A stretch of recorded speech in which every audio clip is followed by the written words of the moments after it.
We give you something to listen to, whether you at home or at your job or in your car while you rip these streets. Rip these streets. It's the Pulpit Podcast, baby. Season Trey, episode 63. Yeah. What the business is. It's that man with the plan, Big Kev. And that's Cuz with the buzz, Big Bo. And you know we got that food for your soul. I done said it so many times, y'all probably used to it. We just gonna get into the disclaimer. It's gonna be on every show. You know why it's needed. So let's go. The Pulpit Podcast is not a gospel or religious podcast. Say it once more. You know I got to do it. Got to do it. The Pulpit Podcast is not a gospel or religious podcast, but we are bringing the gospel in the form of information straight like that. Straight like that. And y'all know this podcast is based on the foundation of positivity, Yep. motivation, Yep. inspiration, Yep. and most importantly, love. Yeah. So we don't do anything without a weekly affirmation. You know I keep them on deck. Message. The only person you should strive to be better than is the person you were yesterday. Okay. Ooh-wee. Stop trying to be in competition with other folks. Say that, Just be Jen. better. And we all can be better. I'm telling you, like people sometimes get on that pedestal and be, oh, I got my shit together. I'm this and no. There's always something to work on. Always. Facts.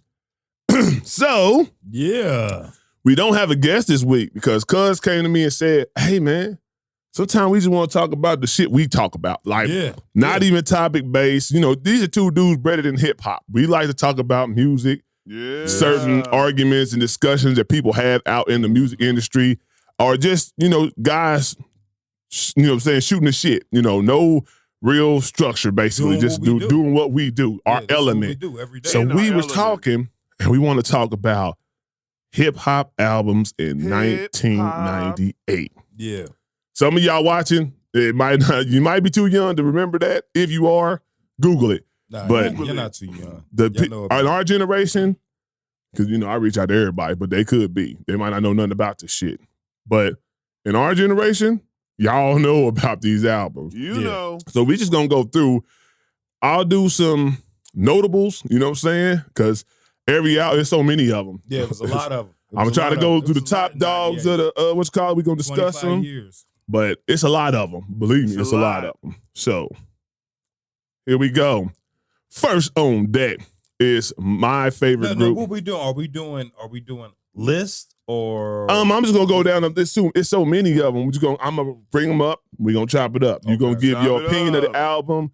You can even give a story about maybe if it meant something to you at that time. You know, so Oh, some of yeah. these sentimental. You know what I mean? Oh yeah, everything. 98 was a wild year. You know what I'm Yeah, saying? Exactly. yeah, You know, yeah. we was little jitterbugs. You know what I'm saying? In them Man. streets at that time. So It was so much going on. yeah, it was a lot going on. So the first one, like I said before, my favorite group, Outkast, came out with Outkast. Aquemini. Cause what you got Aquemini. about Aquemini? No, Aquemini is great. They came out Say that, cuz. in the fall of 98. You know, what's crazy is I went and did a move for a prisoner Say what? I am. while bumping Aquemini. Like we went up north. Yeah. I'm a wild guy. Wild boy. we know. But Aquemini was like our theme music. We heading up here. We about to break a brick into a prisoner. A brick. This nigga about to be on Hey, it's 25 years. 60 Boom, days boom. in. You can't get me now. It's out of jurisdiction. But like, yeah, we was bumping Aquemini, heading up here to, you know, make a move for our partner, you know, for him to get money. Mm-hmm. But like Get Aquemini money. was our theme music. Like we was sitting there bumping that, listening to it. Now Aquemini was dope because one thing I will say about Outkast is like every album is different. Facts. Facts. Big facts. It's an upgrade, really. You know, you had Southern Playalistic, you had AT Aliens, and then you had Aquemini, and it's like all of them had a different sound, a different perspective. It was like growing, and so like it was art, man. It's but, art. But at the same time, you know, we were basically the same age as Andre 3000 and Yeah. Playboy. Big Yeah. boy. We was basically the same age. You know, they might have been a year or two older, but like So like the things that they was going through, we was going through. Facts. Say Facts. that. We was going through. And so like this album was like one of them that kind of pushed me to like reach out for furthermore as far as music. Okay.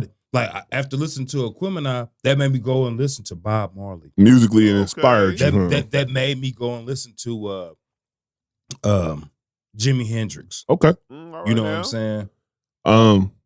I would just say, like, man, like, it's just refreshing. That's what I would say. So refreshing. When Aquemini came out, you know, you have your other styles of hip hop and what's trending and what's the format, you know, to be famous, to be rich, Structure. to be in the forefront. You have your format and structure. You make a party song, you make a street, you know what I'm saying? You do all these type of things that Blueprint. normally puts you in a good position.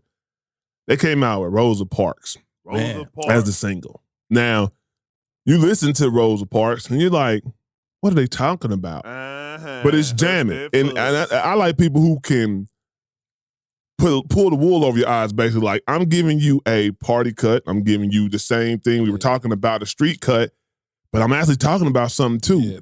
Got Make the And y'all funk. don't even realize it, you know what I'm saying? When Dre raps, it's a lot being said in all his verses. Always. It's not bullshit. You know, like some people just talking about money, Yeah. clothes, Anything. you know what I'm saying, popping bottles, doing drugs. That's the MO. Nah. Dre Nah. verses be Yeah. on some other thing. You got the art of storytelling, 1 and 2. Slump. You got Aquemini itself. You got, I want to say, a synthesizer on that. Yeah, synthesizer. It's Yeah. skewed on the Barbie on that? Yeah, skewed on the And bar. excuse me, on the bar, Yeah. put Outkast with the other group that's my favorite group, But Wu-Tang. synthesizer, they had my guy George Clinton. You George know, Clinton, you know, yeah. I used to rock around with a George Clinton Parliament button. Funkadelic. You know, I'm Yeah. P-Funk all day. Yeah, I'm telling you, that's one of the best albums in '98. Probably one of the best albums in hip hop. Like, really, really, I if would you say. really get into the Aquemini, nah, it's for real, for Yeah, real, Aquemini. a great album. So next album up is Gangstar. Gangstar. Y'all know about Gangstar, Mm. Moment of Truth. You know about Guru, Mm. and you know what I'm saying, like, that's hip hop. Now, Hip-hop. Gangstar is one of my favorite groups. Period. Okay, I'm a Gangstar fan. Like all right now. I remember when they first record came out and my brother was bumping it. This is back in like 90, Okay, 89, 90. And my brother was bumping. I'm like, what is this? All right now. Mm. And then I started seeing their little videos. Gangstar is like true artistry as far as like they built a foundation for like CL Smooth, Pete Rock and CL Smooth. yeah, Okay, true that. okay. A producer, a rapper, you know, like y'all just working Gave him a together. lane. They Mhm. they kind of built that foundation. And like this no, okay.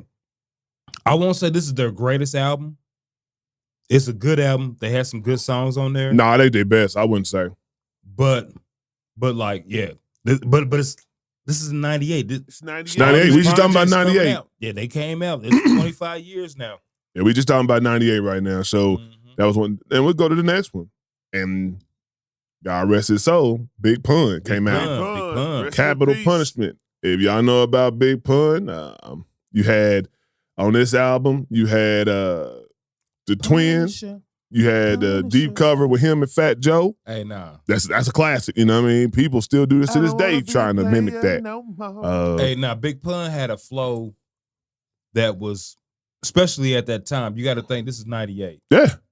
He had a flow that was different from most artists. Then what was out? Yeah. You know what I'm saying? Like he could do like a rapid fire type flow, but still stay on Tongue beat. twisting. Yeah. Hey, I'm not a player. Is that's on that one? Yeah, I'm not a player. Yeah. Yeah, that's on there. Yeah. You know what I'm saying? And that was a big record, you know what Yeah, I'm that was a- saying? that was And a Joe big was record. singing on it, right? Wasn't Joe singing? Yeah, Joe Joe- singing. yeah, Yeah. Joe was Yeah, singing Joe on was that. on there. So that's what I'm saying. But He yeah, made yeah. his. So if the thing about it is what I liked about that hip hop back in the day, they knew how to make a club song, a radio friendly Yeah, song, no, but yeah, the yeah. album is nothing like that single. So Yeah. like you Say have I'm Not a that. Player, and you like it's gonna be songs like that. Nah. The album's street. Nah, street album, straight street album. So, you know, like that's the difference. They knew how to promote records and to get you to buy them. They knew how to lure you in. Lure you in. Then it's like, nah, nigga, I got street shit on this motherfucker. Nigga. Let's see what else we got on deck. All right. So like I said, 4, some people it don't matter. And this man right here hit us with 2 albums. 2 albums. DMX. DMX. If you know about Darkman X, It's Dark and Hell is Hot is a grimy as fuck album. Yeah. But the shit's hard. When I heard Stop Being Greedy, I was like, who is this? That's the song in my head right now. Bro, Stop being greedy. Man, listen to the words, man. Like, and it was on, matter of fact, I remember it was on BET. They was blasting that video. And I'm like, dude, this nigga's talking about robbing niggas and all type of shit. Like, for real, for real. But listen to his pitch change ups. Yeah. As far as vocally. Like With the beat change, matter of fact. He would change his voice. Man. Oh, man. Well, I think death is wrong, so I'm going to keep moving on to a left is gone. I put that on, my nigga, boom. DMX was mean with that. Like y'all think it's a new thing with Drake. Nah. No, Drake learned from DMX. No, if we talking about voices in hip-hop, that's one of the better voices in hip-hop, easily. DMX, he could change keys. That song, Stop Being Greedy, was a perfect example of him going up and down. He would change his keys with the beat, and oh man, it was awesome. What else is on Get At Me, Dog? You know what I'm saying? That was the first one, but then Stop Being Greedy hooked me. With the anthem? The anthem. Nah, is that on there? Stop, drop. Yeah, shut them down, open up. I think it is on there. Whoa. Yep, it is. Rough Riders anthem. We all know, everybody know that motherfucker. Yeah. How's it going down? Motherfuckers know what's up with that.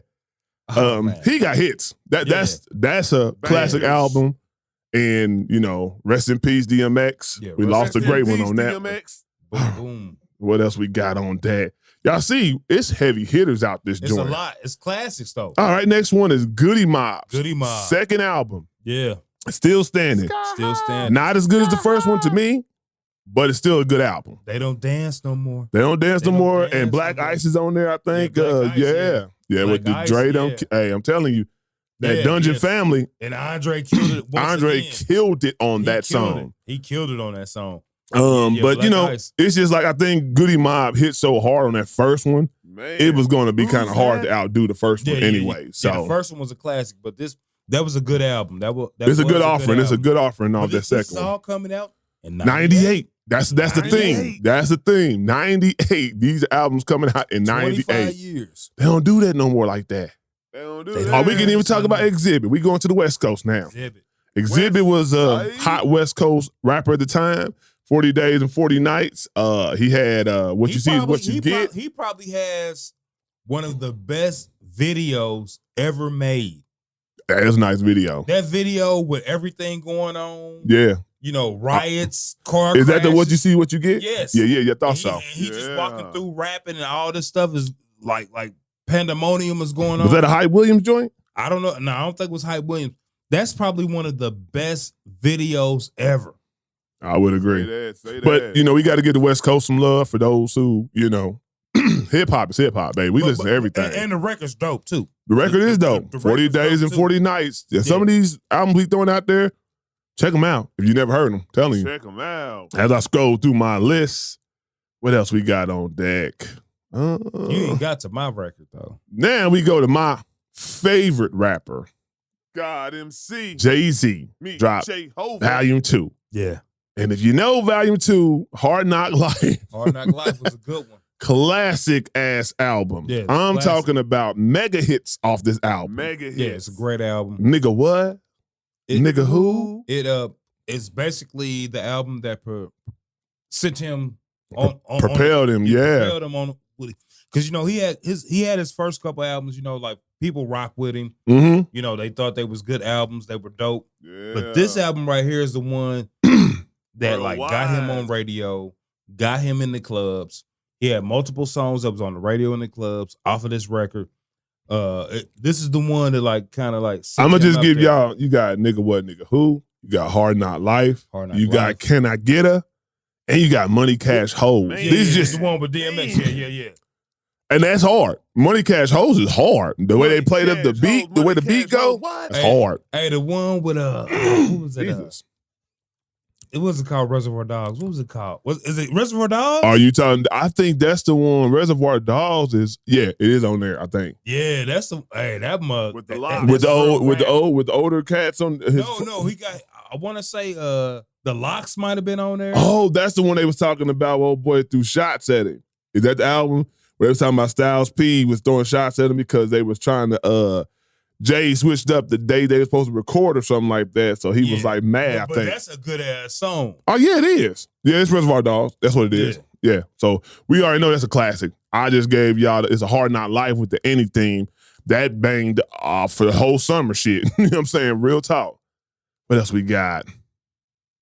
Okay, we got the Tribe Called Quest, the love movement. That was a rough album because they were going through some turmoil. The transition. It still sounded great. It had a good sound. Yeah. I wouldn't say it's one of their better ones, but it was cool. But it showed Jay Dilla's work because Jay Dilla did a lot of production on there. Yeah. But they were having a lot of things going on. Yeah. At that time, and that like it was coming to it. And rest in peace, Phife Dawg. Rest in peace of Jay Dilla. Jay Dilla too. Correct. Dilla. All right. Then you got Kool G Rap, which is one of our partners' favorite rappers. Kool G Rap is a hard individual. I know he's gonna go over a lot of people's head, but if you like lyrics, check it out. Yeah, seriously. Kool G Rap spits. You have Daz Dillinger. His first solo joint came out in '98 off of the Dog Pound album that they had. It was cool. Definitely, I don't know if Daz is good by himself. I think when they were with the super team, they're better. That's what I would say. But it was a cool album. Cool. Daz got a nice flow and a voice, so it could go either way. What else we got? RZA. When RZA switched to Bobby Digital. Yeah, Bobby Digital. For Wu-Tang heads, they definitely know what's up with that. I know some folks didn't dig that album, but I love that album. It's actually hard. I thought it was dope because it had a different sound from what he was producing with Wu-Tang. Oh, it was definitely different. It was like his alter ego where he could get into something he wanted to do that wasn't what the group does, and that was dope on it. Then we got AZ. I don't know if y'all know about AZ, but he's part of the firm. That's Foxy Brown, Nas, AZ, and it's Cormega. Yeah, Cormega. Yeah, so they had a super group. AZ dropped his album. He had the song called What's the Deal? How You Living? Love is Love. Sosa. But Flow, we talking about Flow? Yeah, AZ had a nasty flow. So these are things like I'm just giving y'all these albums to let y'all know how many different artists came out and they all had a different appeal. That's not like now. And they came out on the same day and wasn't nobody crying about it. And wasn't nobody bitching about or being scared to drop their album. They competed. Yeah. Hip-hop's about competition. If you're a battle rapper, you a number one MC, whatever it is, you dropping albums, you dropping singles, you compete to be number one. These motherfuckers nowadays be scared. They want to be buddy, want to be scared, want to follow everybody's format and structure. Nah. Then we got some grimy niggas. MOP. Yeah. Y'all don't know nothing about MOP. I guarantee most of y'all don't. Y'all might know Annie Up. That's the one. But that ain't even Annie Up. Yeah. That was the one right. With Jay-Z. What was that? The Blood, Sweat, and Tears, My Kind of Nigga. Four Alarm is it Four Alarm Blade or Four Alarm? Yeah, I want to say that was on it's something like that's hard though. Yeah. But this is raw hip hop. This is what shaped me and this dude. You know what I'm saying? Like, you understand, like, when you embody everything, that's why when we have discussions about music or basketball, you better know your history because you can't speak about shit you better know if you don't know the history of what you're talking about. Because somebody gonna say, you don't know about him? Yeah, we're gonna check. You don't know about him? They're gonna check you. All right.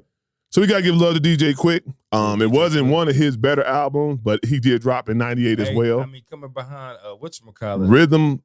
Rhythmalism. I think that's how you say that. That's kind of a hard word to say altogether. I think it's Rhythmalism. It was a cool album. I'm trying to think what single they had. Thinking About You, Use a Gangster. We Still Party. I think I remember that one. But yeah, just giving props to DJ Quick, another veteran in the game. Shout out. Been doing it for a long time. But you gotta give me them old DJ Quick albums for real. Born and raised in. I'm telling you. Yeah, DJ Quick, he's underrated. Fat Joe dropped Fat Don Cartagena. Don Cartagena. This is when Fat Joe was really fat. Yeah, he was actually fat. He had that song John Blaze. I think Method Man was on that. Yeah, that's a hard song. Right John there. Blaze is hard.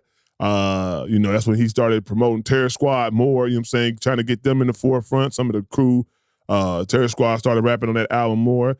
So definitely. He had Big Pun. Yeah, he had Big Pun. Yeah, he it was in already his got Big stable. Pun, So, definitely a good album. Another good album. So, all right. And for people down south, you know about Zero. I tell you, we go all the way across the board. That's right. What y'all know about Zero? That's that y'all know? Rap a Lot.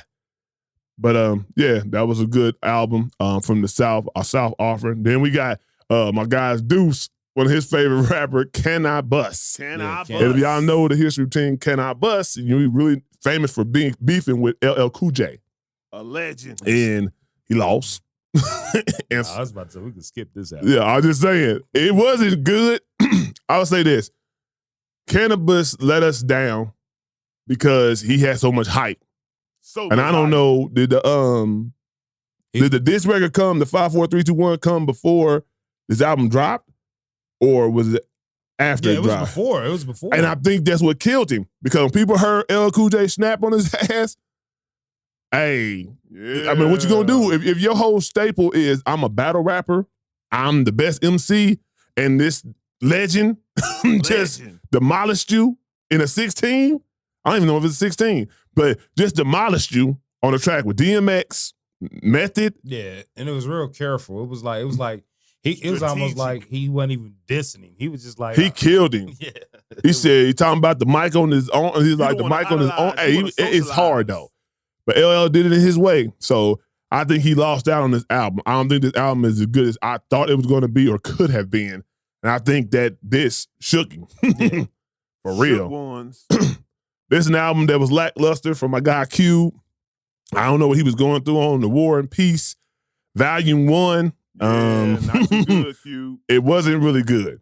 He said it wasn't really good. It wasn't, because only thing I know is Pushing Weight, maybe. Might have been yeah, that's the only thing I can remember. Everything else just wasn't typical Ice Cube, so I really can't give him a pass.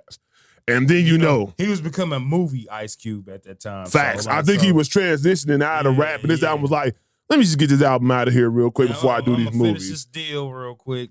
Might have been before he put out Friday or some shit. I don't know. No, Friday After Next. Yeah, one of them. But the next one is Darkman X Up Again. Like I told you, he put out two. Flesh of My Flesh, Blood of My Blood. And this is one of my favorite albums. He has a song on there that I know people really, I mean, he got his hits. Slipping, probably going to be his hit everybody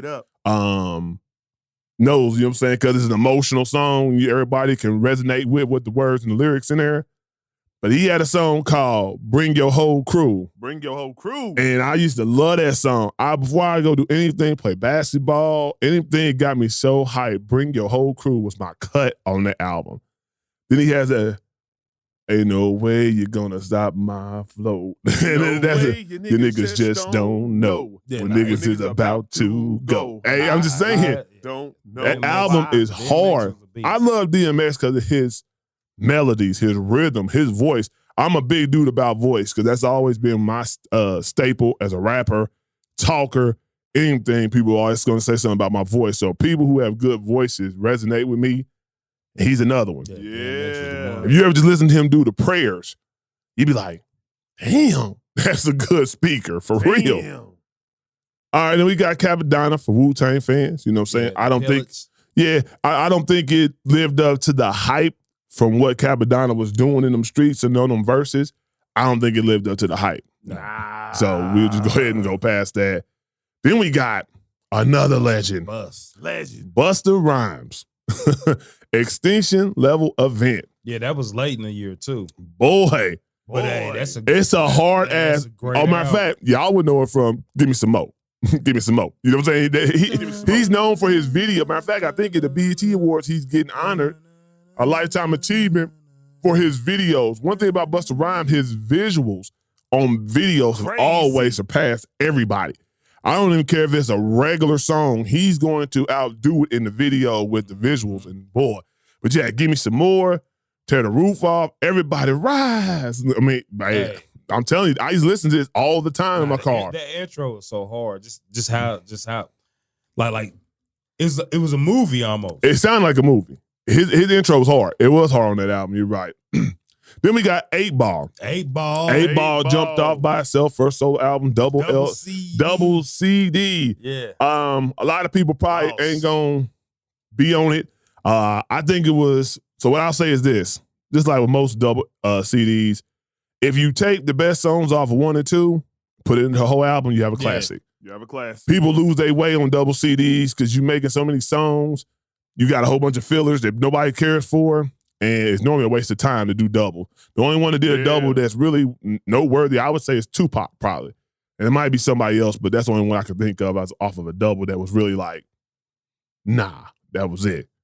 Oh, this the one. This the one. I'm telling you, at this time, I was a No Limit fan. And when these Cash Money niggas came up, I was like, nah, they different. Juvenile, that 400 Degrees out, it's funny because I remember Han, and I was like, oh, who is this non-rapping ass nigga? And everybody was talking about him, Han. Hey, man, but when I heard, you already know the song, all women know, it is going to be the anthem till we die, till the next generation dies. Back that ass up. No, when you got white folks start saying back that ass up, you a big fine woman. That's when you know you made it. You's a big fine woman. You back that ass up. Wobbly, wobbly, wop. You got Lil Wayne with the face. See, that's what I'm saying. This is Lil Wayne when he was before Lil Wayne now. This is Southern. This is true Southern Lil Wayne 14, with them. 15 boy, having those little drop it like it's hot, drop it like it's hot. You know what I'm saying? He had those little catchphrases and stuff like that. But yeah, my favorite song on the motherfucking album is 400 Degrees. 400 Degrees. 400 that track right there, that song I used to play that track over and over. And I'm just like, you don't Juvie, fuck with me. The way the song, Manny Fresh production on this thing was unbelievable. Hot boy. It's just a little sound effects. And he had that bitch, get your mind right. It's just the sound of it. It was so sonically dope. And it represented the New Orleans. It represented them so good. Like some people come out from a region and the album don't really represent their region. I will say this album represented New Orleans. The way they had a slang, baby, that bounce. That bounce, that New Orleans bounce, it represented. And it's a classic. If you say that ain't a classic, you don't know shit. Don't know shit. All right. Then we got Redman. Redman, one of my favorite rappers. That's the name. 2000. I don't know why you call it 2098, but it came out in 98. Yeah. But yeah, Redman, it's not my favorite Redman album. Muddy Waters is my favorite Redman album. But he had the I'll Be That. I'll Be That. But he had the video where a girl riding the bike and then she Is that to Let the Monkeys Out? Is that to Let the Monkeys Out? Out? I don't know what song it was. Because he made 3 of them. The Goodness, I think The Goodness, Let the Monkeys Out, and I'll Be That are the ones he dropped. It might be I'll Be That, but like the girls riding on the bike. And Say she ain't shit. Yeah, it's I'll Be That. There you go. Run into the car. Yeah. And go flipping over the car. Yeah. Because he be talking, girl, I'll be that. He's talking about like crazy situations and whatnot. Yeah, that's cool. Then, these partners basically joined up together after these albums pretty much and came out with, was it Blackout? Yeah. So we got to talk about Method Man. Now, this is the album after, what was it, Tikal? The first one was Tikal, right? It's Tikal 2000. Judgment Day goes over a lot of people's head. Yeah, dude. I like Judgment Day. I remember the song Judgment Day, you know what I'm saying? Just the song, how that bounce come through and how Method flow on that mug. Man, nah. Method kills it on there. You got Dangerous Ground. Dangerous Ground's a dope-ass song, straight East Coast. He had some shit on there, for real, for real. And he had something with D'Angelo on there, too? Yep. I think that's Love and Pain. Is that it? Break Up to I forget the name of it, but yeah, he had something with D'Angelo. Something like that. Yeah, he had a good song with D'Angelo. Then we got some honorable mentions. You got Ras Kass, letting people know about West Coast hip hop. That's one of their lyricists. You got Flipmode Squad, which is Busta's boys. You know what I'm saying? Rod Digger and what's the other dude name? Split Star. Split Star. Yeah. So, you know, that was a good little crew. You had Daz Effects. As I mentioned, look, I'm just telling you, these some crazy ass albums that came out. Man. I'm gonna say this right now. This is not an honorable mention. This was my album of the year of 1998. Say that. That is N-O-R-E. Noriega. N-O-R-E. Hey, That say was that. my album. Say that. I listened to that album Say every that. day. Like I'm telling you, I was about to get to that, but you beat me to it. I'm just saying this for the folks. 98 was like a wild year. You know, that year, my brother got shot, lost his leg. A lot going on. My brother and my girl get in a car accident. She breaks her femur. Next thing you know, I get my girl pregnant. Got to look for a house. At the same time, I got a case pending. I'm still going to court. N-R-E, Stephen. Niggas on the run eating. All I bumped was N-O-R-E, Noriega. I bumped that album for 2 years straight. Telling you. Even when he dropped his next one up, Melvin Flint. Yeah, I was still bumping N-R-E. I think this was the bigger introduction for the Neptunes as well. Like people, them beats. Yeah, put that Super Thug. Yeah, out. Super Thug. That what? Yeah, I'm telling you, that really, really put the Neptunes on blast. Really. But didn't Mace come out that year too? I don't know. And Neptunes had a track on that Mace album. They might have, but I think it might have came out not at 98 though. I think Mace might have came out. Yeah, well, I don't know. I had to look it up, but I don't know. Then we got what else we got? What else we got? We got Onyx. Shut them down. Yeah. Onyx dropped. You got Death Squad dropped. That's Redman, Eric Sermon, and El Nino and Keith Murray. Y'all know about Keith Murray. Then we got the Locks. Yeah, y'all know about Keith Murray now, wilding out with them crazy ass antics. Then you got the Locks. The Locks, Money, Power, and Respect. Now this album, I thought they came out in 97. It says 98. Okay. So I would say the Locks didn't live up to the expectation, and it was, I think Diddy kind of messed them up from what you expected from the Locks, to be honest with you, and what you expect. I think they got a Rough Rider after that, which fit their style better. Yeah. So that Money, Power, and Respect was hard though, and it's a classic. You know what I'm saying? Yeah, that's a banger.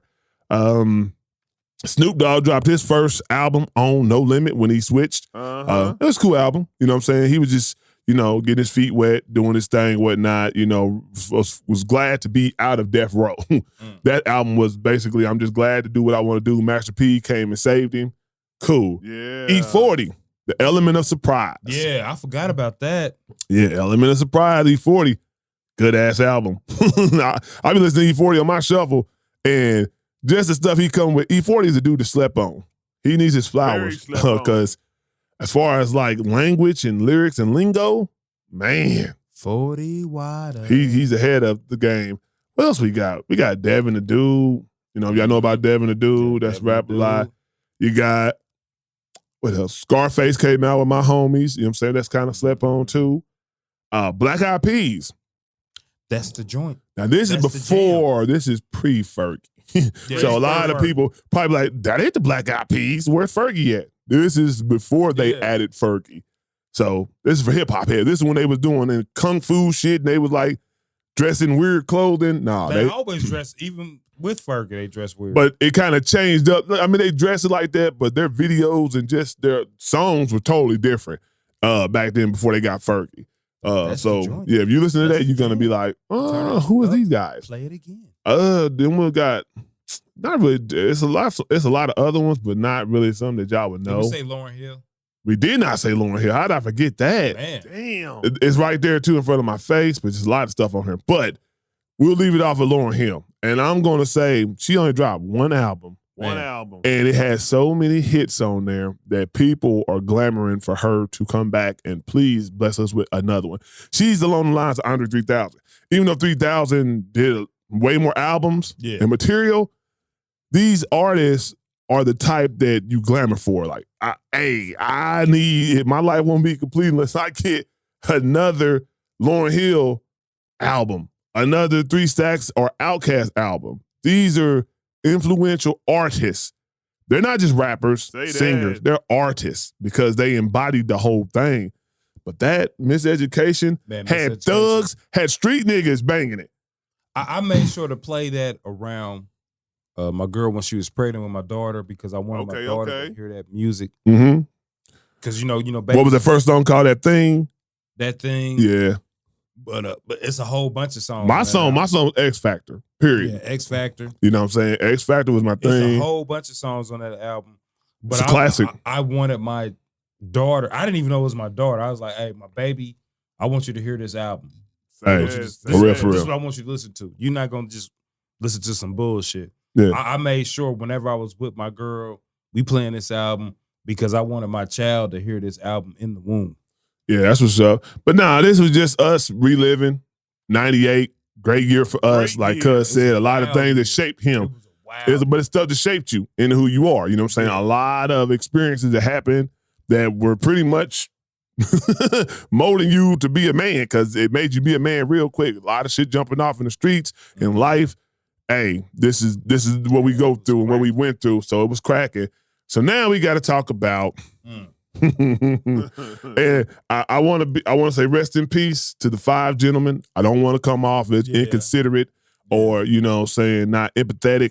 But it was 5 guys who lost their life in a submersible over the last couple of days. People have had jokes about it. People have had their opinions about it. Cuz, what's your opinion about it? My opinion, I mean, I wouldn't do it. But no. But I get these guys. These are, they're explorers. They're successful men, thrill seekers, billionaires. Yeah. You know what I'm saying? What's the next challenge? What's something new? I get it. But I would definitely not do this. Plus, if I had $250,000, it's something better you can do with the $250,000. I wouldn't spend $250,000 on going to find the Titanic to get in the submarine. But condolences to the family. Yeah, prayers and condolences. But it's sad. It's sad. I think the thing about it is like, I think as people, we can't be selective of what we allow to be okay and not be okay as comedic relief. You know what I'm saying? It's like, I seen people crack jokes and it was a whole bunch of memes that rolled out on life. And they gonna keep on cracking jokes. But, a lot of people got up in arms about it. But I'm just saying, I get it because that's somebody's family member. Period, point blank. Or somebody's associate or friend that they knew. And they're gone. You know what I'm saying? Whether the option to do this journey and voyage was a smart idea, that's judgment. You know what I'm saying? We can't decide. We can only decide for us. We wouldn't do it. You know what I'm saying? But they, like Bo said, they had that money. They're thrill seekers. They're explorers. So their mindset is different. You know what I'm saying? So that might have been a good idea to them. I just think the thing is, like, when we talk about Whitney Houston, when she passed, off crack, you know what I'm saying? And the drug overdose, we make jokes about that. Nobody's in arms about that as much. You know what I'm saying? Or when you just make jokes about people who pass, period, and we have jokes about Michael Jackson. How many jokes was about Michael Jackson? And nobody was up arms about that, but maybe Michael Jackson fans, diehard fans. But I'm talking about as a massive. I'm just saying, keep the same energy. I've said it so many times about consistency, about what you do, how you act, how you carry yourself. That's all I care about, man. Like, I don't judge people. Just keep consistency. If you don't like the jokes about the 5 guys, then don't make jokes about any other dead people. It's as simple as that. Respect the dead. That's what I would say. So, and I'm gonna say this too: cracking jokes is not disrespecting the dead. It's just it's. But it is disrespecting the dead when the way you're cracking them, when you saying things about a person's a loved one, and you're making it in a manner of they lost their life, and you joking about it. I think that is disrespectful. And I guarantee you, if you did that in front of somebody's face, you probably would get hit in your mouth. Period. Would you not? So, for example, if one of your loved ones passed like that and somebody was cracking that same joke in front of your face, would you find it funny? If one of my loved ones got in a fucking submarine and tried to go find Titanic, you still would be mad. And they passed away. You're not gonna hear no jokes about it. I will be cracking jokes like, I'm not cracking no jokes. I mean, it's a bad choice. Nigga, why would you do that? That's different. I think the joke, you can say that. That's just you being critical. Like, I don't know what the word not coming to me right now, but you basically judging that person's actions. Okay, we all do that. Being critical. I'm saying cracking jokes about a death, making different scenarios and memes about a person's death, and this is generally what it's about. You know, it's different if they was lost at sea, people still trying to find them. You know what I'm saying? Life was still obtainable. They're dead, and people still was rolling with the jokes. It's like, I just think you got to be respectful. If somebody, you know what I'm saying? Like, I wouldn't have did it. Bo wouldn't have did it. A lot of people wouldn't have did it, but that still don't give us the right to, you know, they did nothing else wrong but take the voyage, you know what I'm saying, or the journey. So why are we, doing all the extra stuff? And that's just me. I don't jump on people and say, like, you shouldn't do that. I'm just saying I wouldn't do that, and we just got to keep the same energy. Got to keep that same energy. All right, so now, this shit is funny. Now, this is funny. Fuck that. This is funny. We have got to start loving ourselves. Who? We have got to start loving ourselves and respecting what God gave us. Hey, work what you got. Work with what you got. Respect what God gave you. Because just like we was talking about the surgeries and, rest in peace, to Jackie O, you know what I'm saying, DC Young Fly's wife. But this is what we're talking about. You feel so much pressure from rejection, your peers, whatever industry you're in, to modify your body. Y'all tripping. So I seen this on the Shade Room, and I was like, I gotta put this on here. This shit's hilarious. It says, new height, new me. Atlanta man drops $81K on limb lengthening surgery following rejection. So this nigga got new legs. I got new legs. Extendos. Man, extendos. He got extendos is normally by the gun. This nigga got extendos for legs. All because of females that, oh, no, you too short to ride this ride. Ride this ride. Find you a short bitch. Damn. Like, niggas just find you a short bitch. Like, serious. Like, why would you try to, like, get taller? For one, though, I wish I was a little you're bit playing taller. with God. He didn't make you tall on purpose. I mean, that's who you are. It ain't even God. It's genetics. Blame it on your mama and daddy. It's God because his daddy could be tall. Like his daddy could be tall. That ain't on God. That's on his that's daddy. God. God made him to be the way he wanted to be. Short ass nigga for a daddy. You got a short mama. You gonna be short. That ain't true. That ain't true. Look at see, you already stepped in it. Look at basketball players. Sometimes they all tall, and sometimes they got a little bitty daddy. It is on God. He created you. You start from the creator, period. So however you go about, he made you the way you are. My hands, my daddy's hands ain't this big. My granddaddy's hands is big, but his hands ain't big. We're all blood. God made me like that. Well, if I say, you know what? I can't wear rings, goddammit. I need a finger shortener. That's semen. That's the certain sperm that got to the But DNA. what starts the semen? You gotta see, you always do that. You make the simple. Go from the beginning. Who made the person who keeps the semen going down the family bloodline? Think about it. So we are who we are. Yeah, we are. Our family is big boned. Most of our family are big dudes. We were made like that. Okay. Our structure, perfect example. We got blame it on God. It's not a bad thing. I'm fat. Blame it on God. Hey, are you not big before your what's it call it? Is there not families that have continuous cycles of being big? Okay, so where did it start at then, Bo? You keep saying hereditary. Where did it start at then? It's in the family. Okay, so what started the family? So what started the bloodline? God. You want to go to Adam and Eve? Man. They are our father. I'm just saying, what started the bloodline to get to the point where we are? God created all of us. So if he created you the way you are, you're meant to be that way. Okay. Period. Because how does it skip? For example, it's mothers who have big breasts and their daughters have none. That's why they go get surgery. None. How come she didn't get them? Sperm. Okay, well, I mean, I don't think you get breath from your daddy. I'm just saying, it's the mix up. It's the mix. You got your daddy's DNA. It's the mix of both of them, though. Do he got man boobs? I don't think it I don't right even there, know if bro. that goes hand in hand because whatever. But I'm not going to even get into that. Anyway it goes, though, I'm just telling people, start being happy with yourself. Whatever you were given from whoever you were giving it to, be happy with yourself because spending $81K is asinine for one. To get taller. And I'm pretty sure he's going to have complications from that. Hey. You can't add extra knees to your shit. Extend those to your knees. It's not meant to be like that. Hey, now what's funny? You know, I like pranksters. You know, I watch pranks and stuff. I might have sent you some of this guy. This I'm dude, pretty sure you have. Calvin Pranks, but he was in the grocery store one time and like he fell out. And like they were like trying to help him up. And he was like, yeah, I just got that knee surgery. He said, I'm getting taller. Getting taller. He said, I'm getting taller. He's like, I used to be like 5'2", but now I'm like 5'9". I got that knee surgery. And they was looking, they was like, for real?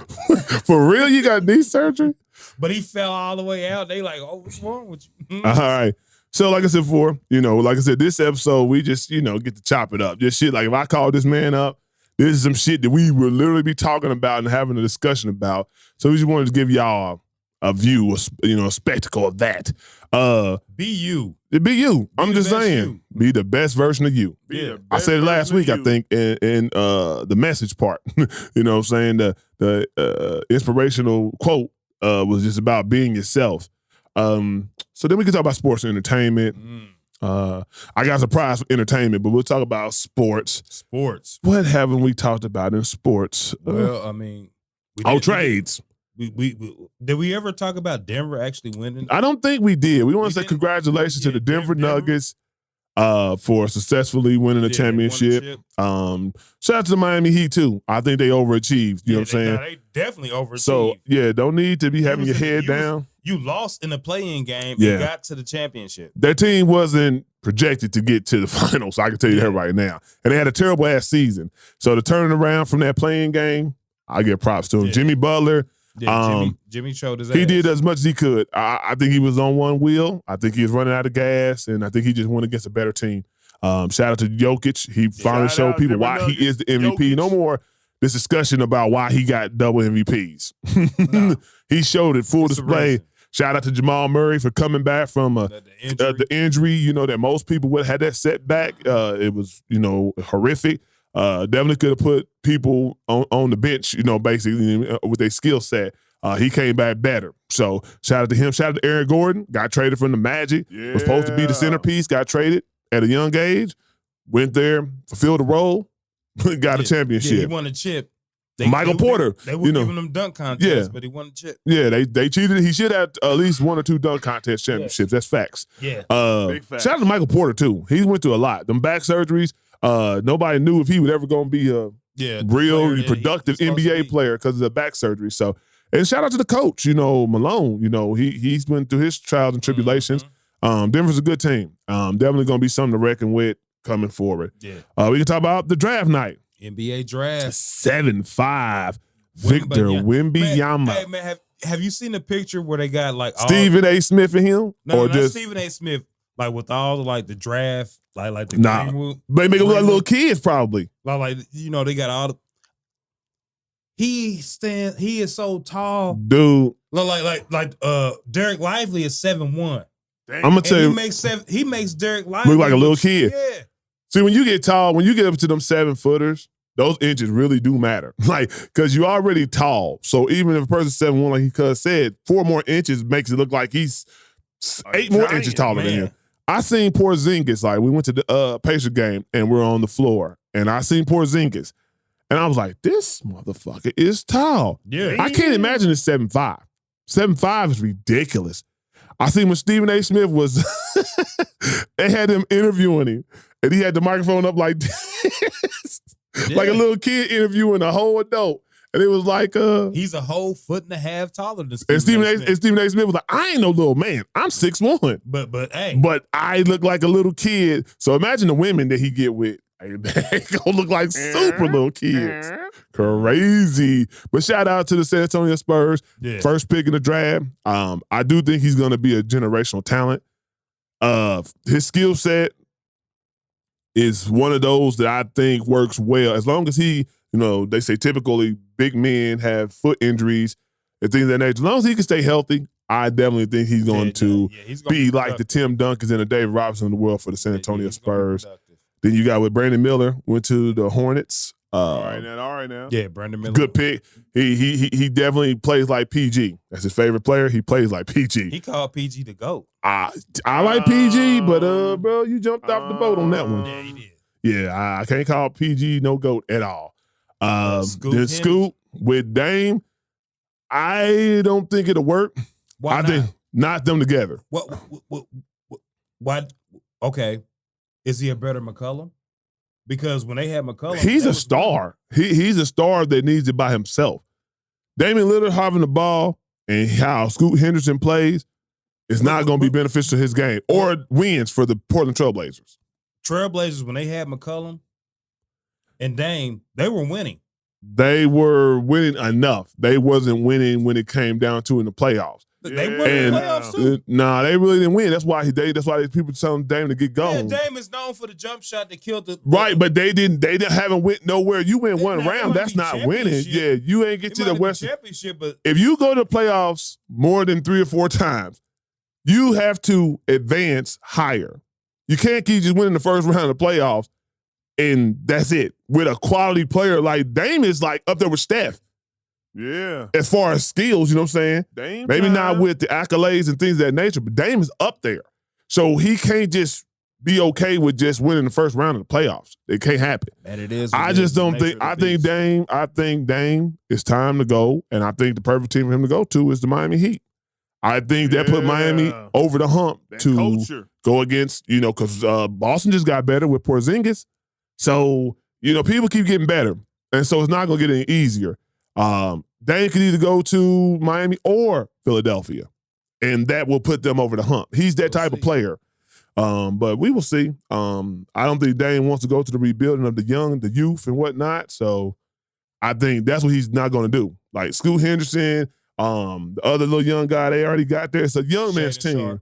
Those are young people who going to need to be able to make mistakes. Dame ain't for that right now. Dame's in his latter part of his career where it's time for him to start winning or at least be able to compete for championships. Yeah. They're not even making the playoffs, G. He was hurt. That's why they didn't make the playoffs. No, he played this season. He had a great season. They sucked.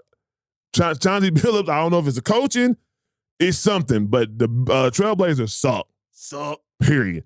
Dame know it. That's why he said he ain't down to stay for another rebuilding year. Y'all need to get me some people.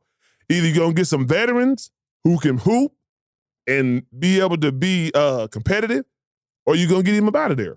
As simple as that. And he's finally getting like that. So shout out to Dame. Dame, I do want to see you with another team being able to go against these other guys because I think you're a talent that needs to be seen.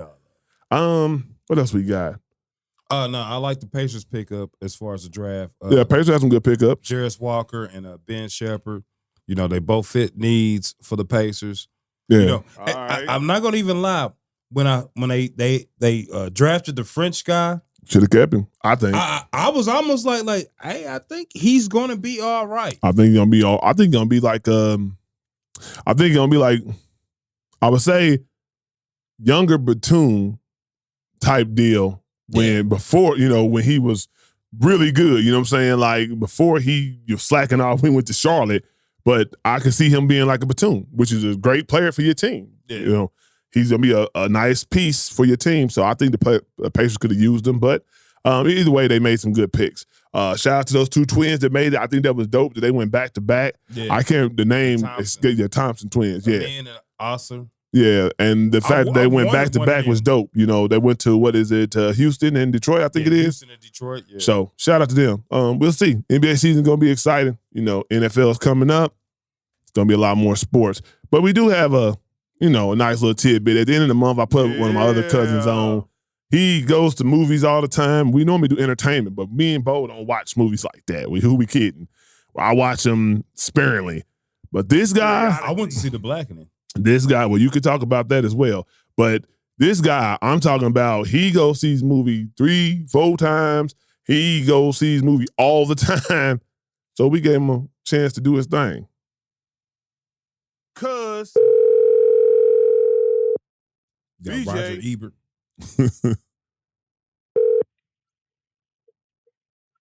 What up?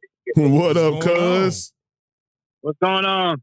Not much, not much. You know, we just doing what we do. So I was just letting the people know you was gonna start coming on the show, you know, once a month, at the end of the month normally, and giving them a movie review. So the floor is yours. Start where you want to start. Yeah. Oh, what's going on? Let's see. So I've seen probably, 5, 6 movies in the last 2-3 months. Mhm. But I'm just going to do like three movies that you got to go see. First one, Guardians of the Galaxy. I think Eric's Yes. seen that one. Yeah, I have. Yeah. I went Like on my it? birthday. Did you like it? I love it. I love Guardians of the Galaxy. Guardians of the Galaxy is what got me into the Avengers. Like I wasn't into the Avengers at first, but I went to see Guardians of the Galaxy and I was like, okay, let me check out Avengers now. Yeah, Guardians of the Galaxy is real good. Man, it's one scene in there. I ain't gonna spoil it for anybody who ain't seen it, but in the hallway, Eric know what I'm talking about with the Beastie Boys. Oh, That yeah? scene is one of the badass scenes I've ever seen in a fight in a movie, superhero movie. But it's a good movie. Yeah, So, it go- jumped off. Yeah, it did jump off. It And when he jumped off. said when he said the cuss word, that was funny too. But Oh. yeah, see that. All right, in the next movie, let's see, Spider-Man Across the Spider-Verse. I want to check that out. I mean, I like the first one. It got me hooked. I actually like that better than the other Spider-Mans, to be honest with you. Yeah, Mikey said that was good. Mikey was like, I'm ready to go see it again. It is, man. It is so good. The animation on that dude is ridiculous, man. Now, I will tell you, some of the animation will kind of mess your head up a little bit. Is it like 3D? Is it meant to be in 3D? If you can see it in 3D, I didn't go see it in 3D because Yeah, I that don't was mess fucking. with 3D. But I mean, the way it looks like you said, the It already animation, the looks way like it it's looks, it looks 3D. like it's in 3D. So that's all I'm It's saying. different. Like each character has their own different type of colorization and whatever. Yeah. So, the Spider Punk dude, that's my dude. Oh man, that dude is bad. Eric, you will like him. The Spider Punk dude, he's badass. He's like he's British, but he's black dude. He got an afro. He's tight. He's pretty good. But yeah, you Yeah, guys I will need like to check it out. and it's going to lead into Beyond the Spider-Verse, which comes out next year in Okay. March. So that's a good one, man. That's real good to go see. And then I went and saw Flash.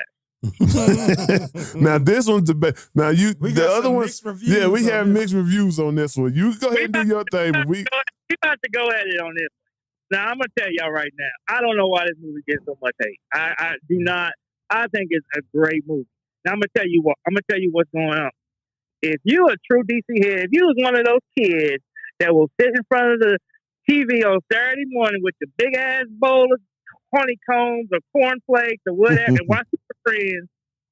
Y'all know what Super Friends is. Yeah, we know Yeah. Super Friends. Plastic Man or King Card, man, that this movie is for you.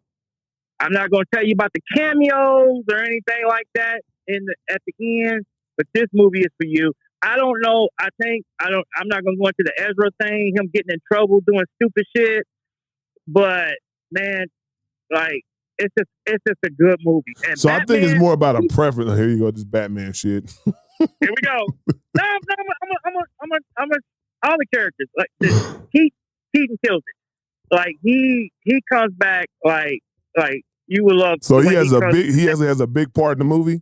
Yeah, he's a big part of the movie. He's a real Okay. big part of the movie. But the person that steals the show is Supergirl. Okay. Sasha Calle. I don't know if they're going to bring her back because James Gunn is taking over the DCU and whatever. And I don't know. He should bring her back. She is the Okay. perfect Supergirl. She whoops. Oh damn! I can't be telling y'all the movie, but I just think she kicked some ass. She kicked some ass. And then Ezra. This is the best acting job I've ever seen in a superhero movie, hands down.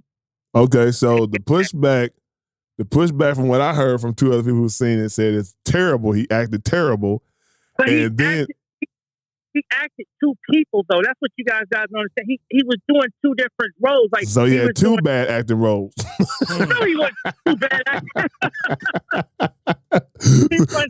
That's double trash. Now, but the thing, hold on, so I'm gonna give them the rundown. My brother said, and anybody know my brother, he's like quiet giant. He don't speak a lot. You know, he around his cousins and things of that nature, he'll clown, but you gotta know him. He called me and said he was shitty. He went to sing the Flash himself. He's like, BJ don't know what the hell he talking about. It's exactly his words. He said, why in the fuck is he going against General Zod? That's Superman's enemy. And he went back in time. He went back. Have y'all ever seen Flashpoint? Eric, have you ever seen Flashpoint? Flashpoint? No. The comic. The comic. You gotta see Flashpoint. He went back in time to save his mom. Yeah, Kellen didn't like that. When he went back in time to save his mom, the point when he did that is when Zod came to Earth to fight Superman. I can't tell y'all the movie, but I'm just telling y'all. But that okay, was yeah, no, I get that. I get what you're saying, but I'm just saying I haven't watched it. You know me, like that's why I have you on here, because I don't watch movies like that. It takes me forever. Hell, I just watched Creed 3 and it was at the movies because it's on Amazon Prime. But don't get me started on that shit. But anyway, but yeah, so you go see Flash. I'm probably not gonna go see it. I'm not a big Flash fan, so I probably won't check it out. I'll wait till it come on DVD. I know. Yeah, not DVD. It'll be on Amazon Prime. Yeah. I'm probably gonna go see. Max. That's where I watched Aquaman at. Shit, I swear to God, I didn't go see Aquaman or wanted to see Aquaman, but I watched it one day. I was bored and Amazon Prime had it on. I think I got it out the red box. I got it out the red box. Shit. Yeah, I ain't about to go to the movie and see that shit. That movie made $1 billion, man. What y'all wrong with y'all, man? Didn't get my money. But I'm probably gonna go see. I'm probably gonna try to see The Blackening because I heard it's funny as hell. Now, Bo can speak to that. Me and my girls went to see The Blackening last weekend, and it is dope. I'm not gonna give any spoilers, but I'm gonna say basically, it's a horror movie that has black jokes. Like the black folks act like black folks would act. So the stereotypes, basically. If you know. Yeah, don't go in that corner. Don't go upstairs. So it's like it's the stereotypical of a black person in a scary movie. Yeah. But they have like a new type of killer. You know. Oh man. Yeah, that's what I'm saying. So it's actually meant to be a horror film, but it plays off of the stereotypes of black people in horror movies. Who kills the black person gets killed first? They're all black, so yeah, they all black. Yeah. So I don't know how we gonna run with that one. Hey, no, that's a good one. I actually want to go see it again too. But yeah, I might have to check that one out. It's dope. So, cuz, what's the last one you got? I'm going to go see Barbie. What, nigga? Hey, it's the way he said it too. He said it like he didn't want to say. I'm probably gonna go see Barbie. I'm not going to watch that ever. That's Margot Robbie, man. I'm not going to lose my man card. I gotta go see Barbie. I'm sorry, I gotta go see it. I'm cool on that one, cuz we gonna have to. I still need to see Transformers. I need to see Transformers. Oh, I haven't seen Transformers yet. I gotta see Transformers. Yeah, I'm gonna go see that. We're gonna be out of town probably in a few weeks. So I'm gonna go check it out then. But yeah, in freaking a month or so. You don't never go to a movie. I sure don't. That's what I'm saying. That's why you on here. That's why you on here. Shit, I be busy, nigga. Like I don't got time to sit. A perfect example. I told you, I just watched Creed 3. One reason why I don't watch movies because they be on some bullshit. Like you get so hyped up to watch a movie and then you watch, you like, man, for real? This is what y'all hyped up? Yeah. This shit is whack. When I watch, matter of fact, I watched Fast and Furious. Now I ain't seen the X yet. The one before this one. I'm watching it, bro.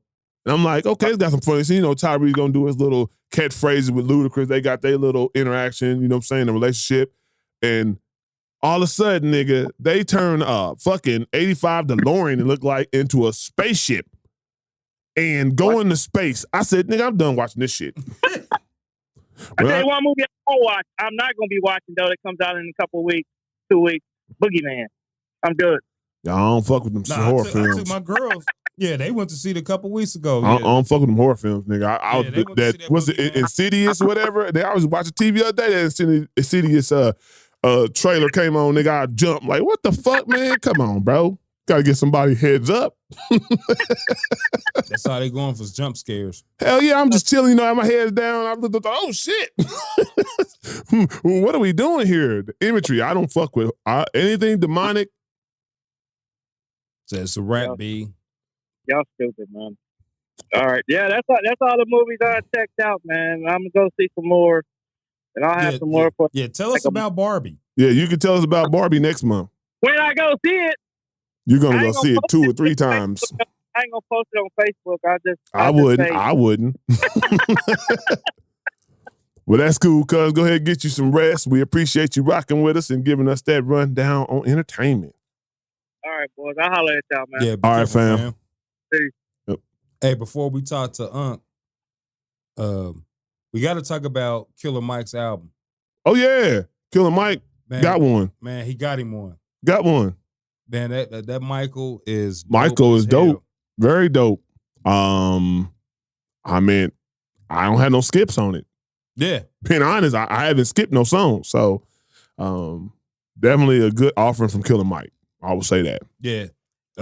He's probably gonna get nominated for something for this. He should.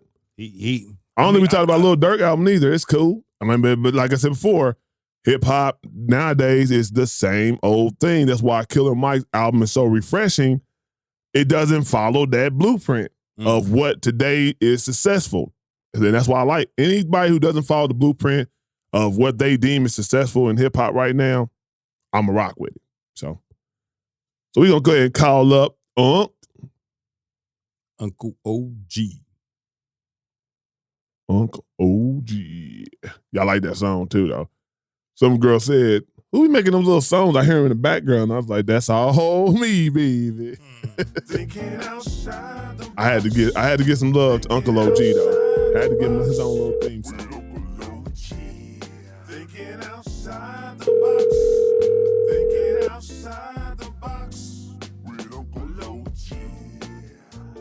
What's going on, fellas? What's happening, my brother? Man, what's going on? That man trying to beat the heat. How about y'all? Yeah, it's hot today too. It's hot, but we in the AC right now, so we ain't tripping right now at the moment. It ain't that Texas heat, but it's hot. No, we don't want. We've already talked about that. We don't want to deal with that ever. Yeah, I don't advise it. Not a good look right now. So what we on today? Today we kind of, me and Cuz just kind of had our own little moment. We were just talking about 98 hip hop, the albums that came out in 98, and just just going through there, and we just had our little moment, a little chop up session. 98 hip hop, boy, y'all went back in the crates for that. Yeah, 25 years. It's a great year. There's so many classics that dropped in 98. We had to give it love. 98. Hey, wow. we didn't bring up Talib and Mos Def. Black Star, we didn't. Wow. We forgot that. There's so many of them that you're gonna forget. Wow. 25 years? Yeah. Boy. It went quick. 3 years out of high school. Wow. Yeah, we talk like all you can do when you was in high school is you can't wait to get grown. Man. And about 25 years passed like a blink. Like a blink. I swear it did. Serious. I can still smell my high school hallway. I just remember vividly stuff that happened in high school. That's why when I did that song 95, it was so easy to do because I vividly remember these memories of what I used to do in high school. And it's just like, damn, it's been that long since I did that, running through the AHS hallways. Wow. That's crazy. So, speaking of time gone by, last week, yeah, homework, just reaccount your life and your life decisions. Yeah. I just want. I mean, like I finally got through the book or enough of it to do a synopsis on it, and I didn't get to the second one, but I was still getting through the first one. Outwitting the Devil. It has a lot of key points, but if you ever get a chance to, like you said, you don't have to read it, or you just skim through it. You got a lot of stuff that can really help out in life, in the mentality, and your focus in life. Definitely a good read. I don't even read books like that, but I did. So, yeah. Yeah, I didn't get to check Well, it out. That's what we talking about, right? That's the whole thing of the whole, I guess, way I move and the way I think is I had to get to a point that the results I was getting, what I was doing previously wasn't getting me those results. So there has to be some other way to do that, right? And I started thinking along the lines of the military, right? Mm-hmm. Why is the military so successful in taking people off the street? In 8 to 12 weeks, you military ready. What do they know that John Q. Public don't know?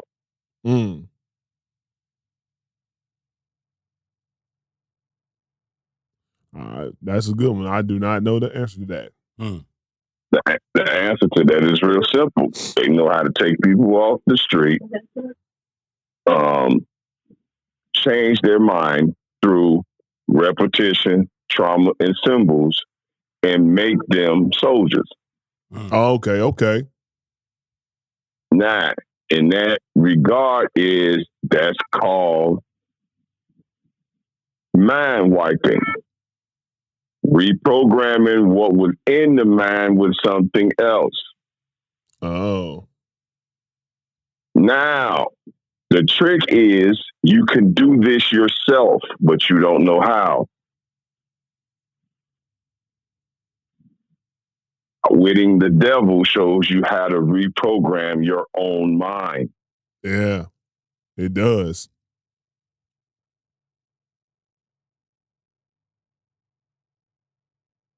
The reason we aren't successful in things that we imagine in our mind and we think about in our mind is because, to quote the book, the devil calls you to drift.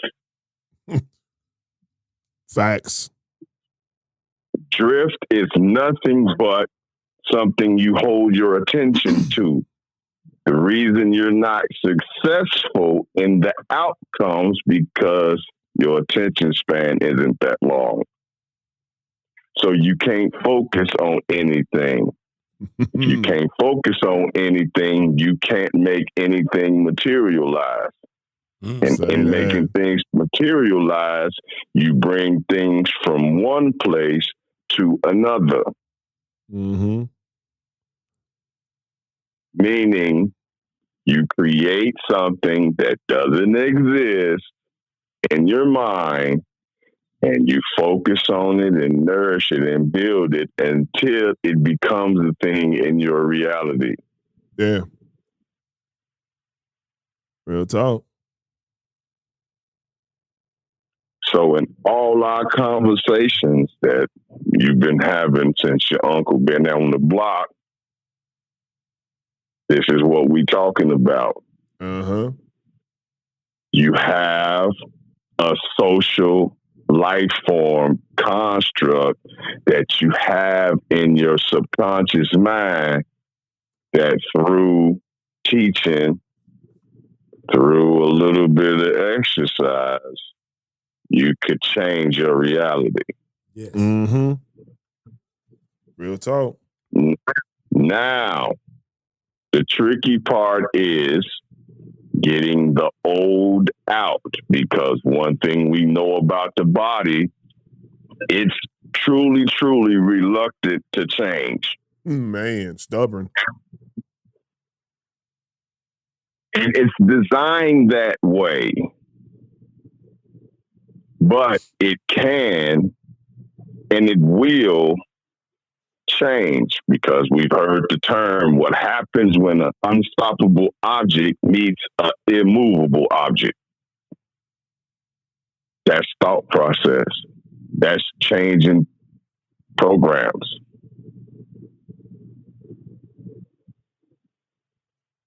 Yeah. I like the point out of it. It's like being led by fear rather than faith is like a primary cause of failure. And when I peeped that out, it was like, that makes sense. And that's just the thing about, we procrastinate doing a lot of things because of the fear of failure instead of having faith in our work ethic or just in general. There's going to be okay, So I thought that was a very, very good key point out of that book as well. Okay. Now I got a question. What does fear and faith have in common? Yeah, it does have something in common. Yeah, it does. Let's see.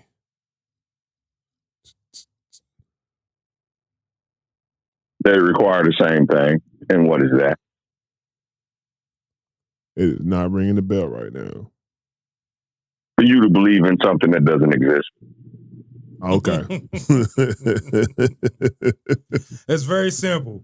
Yeah, it's simple, but you know what I'm saying? Yeah. I probably was overthinking it. Yeah. It doesn't exist. Mm-hmm. But it's facts. Think about it. So, what is it about the human condition that you take the latter and both of them start with F? That they do. What's wrong in your conditioning, in your training, that you would take the second choice before the first? I'm not pointing anybody out. I hope nobody don't take this the wrong way. But that's the reason why you having the problems you having in your life. Because you always take the second, or what's quote unquote the easy way out. The easy way out.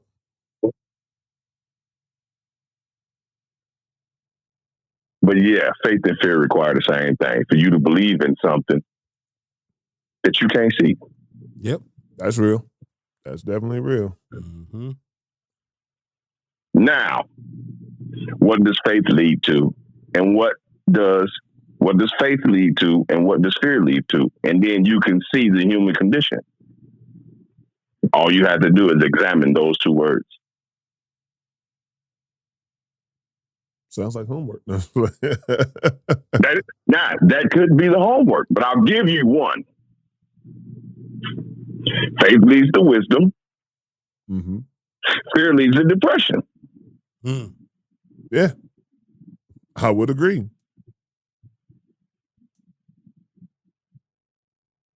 And there's definitely more I think you could come up from that too as well. Of course.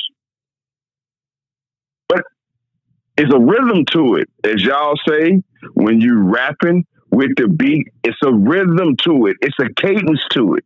Yeah. Cadence. Yeah. Why don't we see the cadence?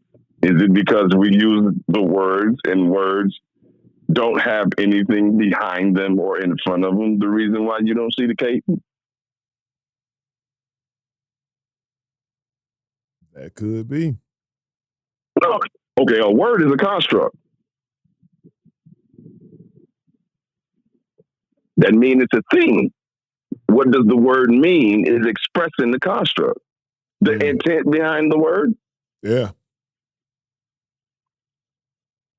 So why do you think it's important for you to define what your name is?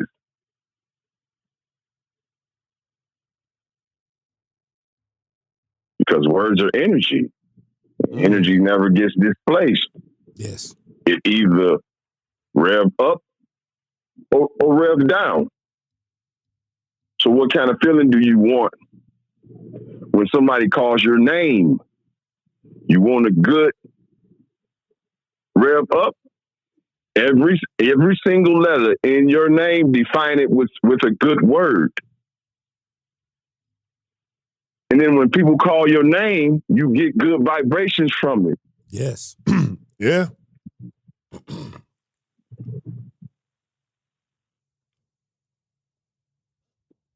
Negative words, you get a lower vibration from it. but we don't even know we don't know to rewrite our name and define it. Boy.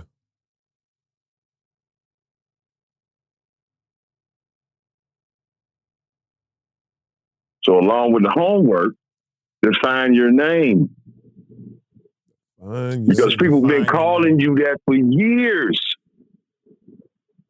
And you don't even feel good when they call your name.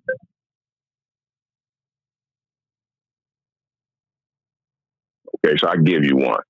Uncle OG, UNKELOG, right? Right. Mm-hmm.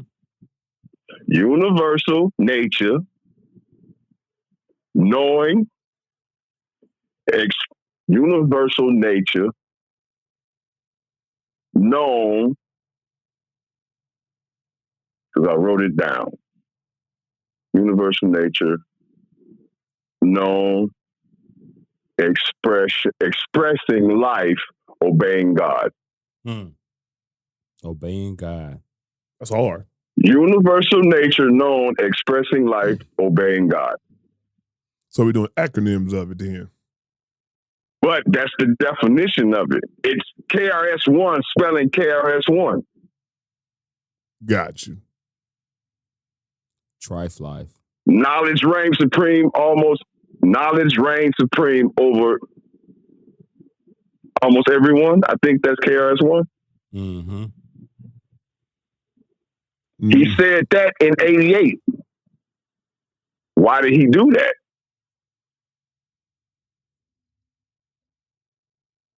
That's going to be nice. Because all of that has a vibration. Yeah, it does. Yeah, we had Trife Life. That was our crew. And that stands for Too Real in the Fake Environment, Living Independent Forever. Now, imagine somebody saying that to you a million times. You want to know why? They don't know they're saying it, but you know the intent and the meaning behind it, not to mention for them to say it, it's energy being expressed. Mm-hmm.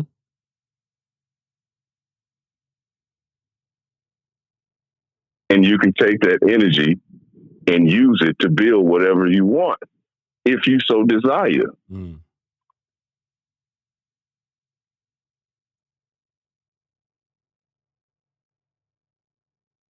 But you've been in traffic all these years, and it's been there. You didn't see it.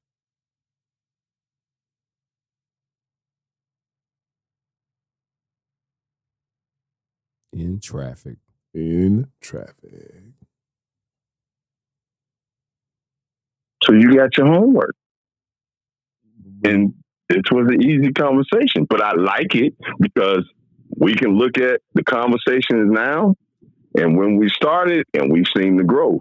You could track the growth. Definitely could track the growth. And what is it doing to your mind? Mm. It's expanding your mind, meaning your mind neighborhood has gotten bigger. Facts. You have alternate ways to travel in and out of town.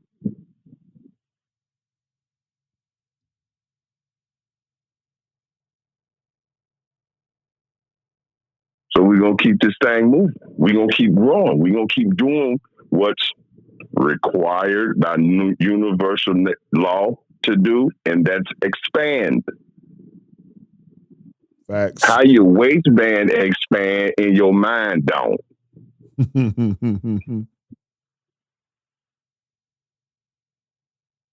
Make it make sense. Mm. How you in the gym got big muscles, and the most important muscle, your mental muscle, it don't. Boy. Said a mouthful there.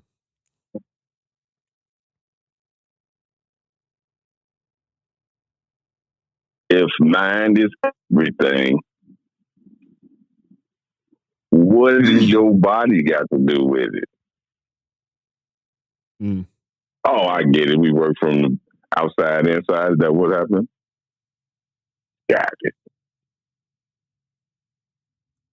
All over it. Got it, coach.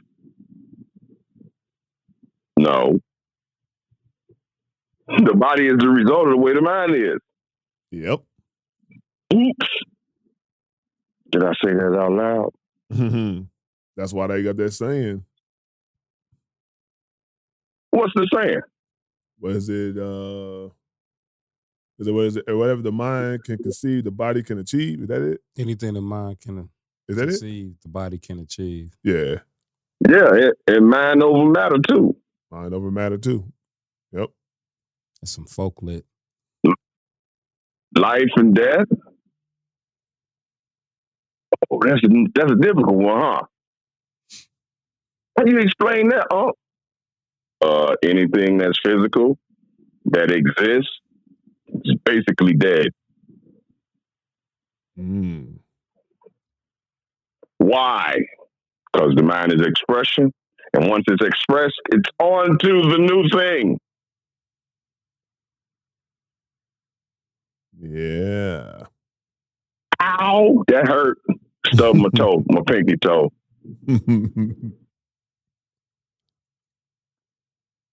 What have you done new lately? You've been taking the same way from work for 30 years. What have you done new lately? Change up them routines. Every day's a different route.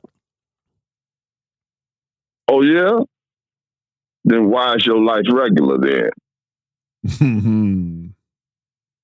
Regular is another word for stagnation. Stagnation is another word for complacency. Complacency is another word for constipation. Constipation is another word for disease. Disease is another word for death. Good breakdown. Because death is no motion.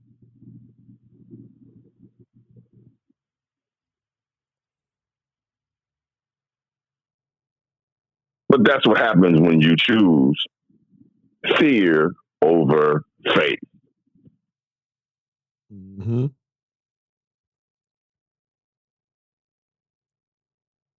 But you got your homework.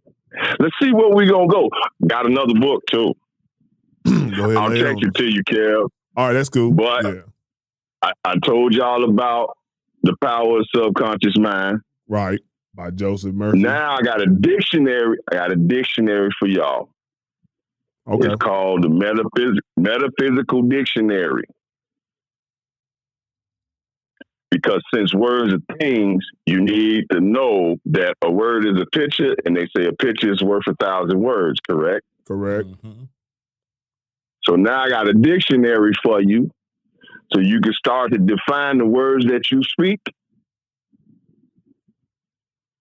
in different ways.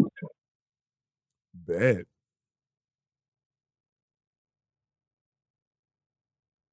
It's layers to this.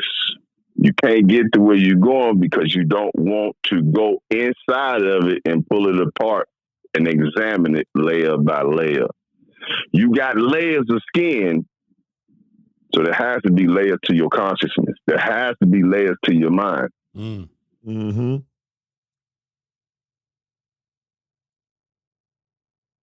Drake say, started from the bottom, now we here. Basically, we up. Is that not layers?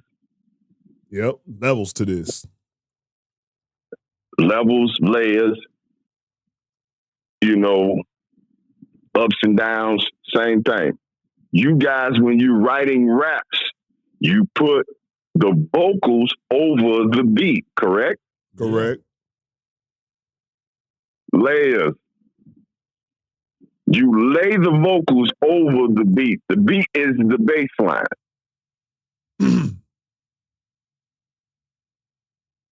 Why we don't put all this together? Why don't we correlate all this together when it comes to life?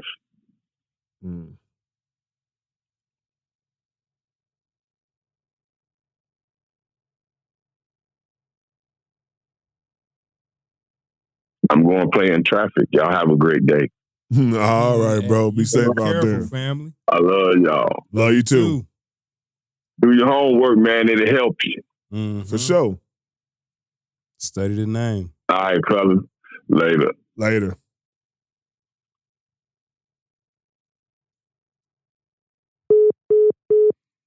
All right. Like I said before, man, we just, every show is just something different that we bring to the table. If you're a hip-hop head, you're going to love this one. If you're not so much of a hip-hop head, you might listen to the latter part of it. But this show always has something that somebody can be like, nah, I like that. Yeah, learn something. Like a woman told me today, she was like, I let some of my friends watch your podcast.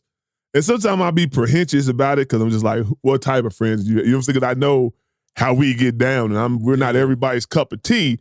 So it's like, I don't know if they're going to give us a fair shake at it because you already be like, oh, well, you know what I mean? But we going to do what we going to do regardless. But she was like, nah, they love y'all. Like they think you guys are hilarious. The topics you guys talk about, the opinions that you come up with. One thing I tell people is the biggest thing about the Pulpit Podcast. I am not trying to, and Cuz is not trying to persuade anybody. Opinion. We just giving you our opinion with context behind it.